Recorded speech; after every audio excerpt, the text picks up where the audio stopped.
The handcuffs bite into her wrists as the bailiff shoves her toward the bench. Courtroom for B erupts in whispers. A Navy SEAL, a woman accused of cowardice under fire. The prosecutor smirks, holding up her service record like it's evidence of fraud. But when the rear doors swing open, and a silver-haired man in dress white steps through, every voice dies. The 4 stars on his shoulder boards catch the fluorescent light. What happens in the next 3 minutes will rewrite everything they think they know. Her name is Lieutenant Maya Reeves, 28 years old, 5'6", the kind of operator who disappears into shadows and emerges when the mission's done. But today, she sits at the defense table in an orange jumpsuit, eyes fixed on the scratched wood in front of her. The charges? Abandonment of post, failure to engage, dereliction of duty resulting in the death of 3 Marines during a compound raid in Kandahar. The media's already convicted her. Cable news loops the same headline. Female SEAL cracks under pressure. The prosecutor paces, his voice dripping with contempt. This defendant, this so-called elite warrior, had one job: provide overwatch. Instead, she froze. 3 boys died because she couldn't pull the trigger.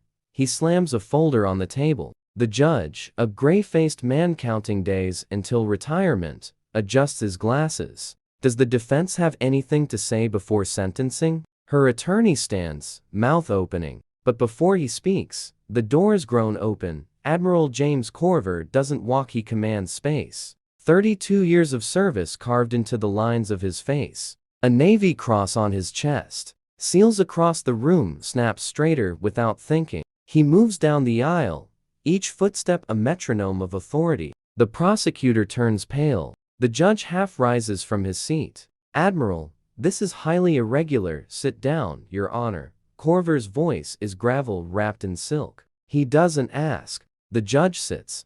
Maya's head lifts for the first time in weeks. Her eyes hollow, haunted meet his. He nods once. It's enough. Corver turns to face the gallery. I wasn't going to come here today. I've got a carrier group in the Pacific that needs me. But then I read the charges against Lieutenant Reeves, and I realize this court is about to make the worst mistake of its existence. He pulls a tablet from his jacket, taps it twice. A screen descends from the ceiling. Grainy drone footage fills it. A compound at night. Muzzle flashes. Chaos. August 14th. Kandahar Province. Lieutenant Reeves is on that rooftop.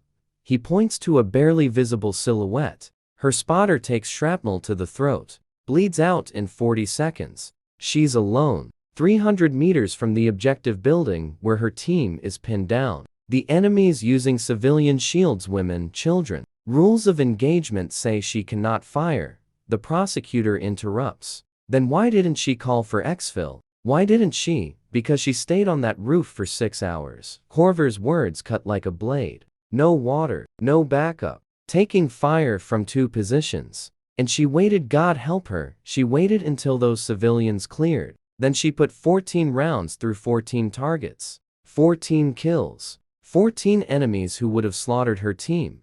The courtroom is a tomb. He advances on the bench. The 3 Marines who died? Killed by an ide on their approach route 40 minutes before Reeves even got to her position. But it was easier to blame the woman, wasn't it? Easier than admitting intelligence failed. Easier than telling their families the truth.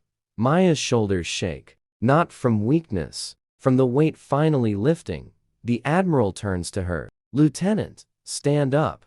She does. Chains rattling. He crosses to her, produces a key the bailiff didn't know he had, and unlocks the cuffs himself. They clatter to the floor like spent shells. You held your post when hell itself told you to run. You are everything a SEAL should be.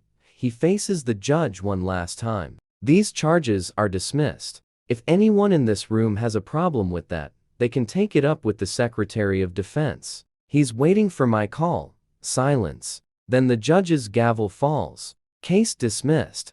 Maya doesn't cry. SEALs don't. But when Corver rests a hand on her shoulder, the weight of vindication, of brotherhood, of finally being seen, she closes her eyes and breathes for the first time in months. The truth doesn't always roar. Sometimes it walks through a door wearing 4 stars and refuses to let lies win. Drop a comment if you'd stand up for someone when no one else would.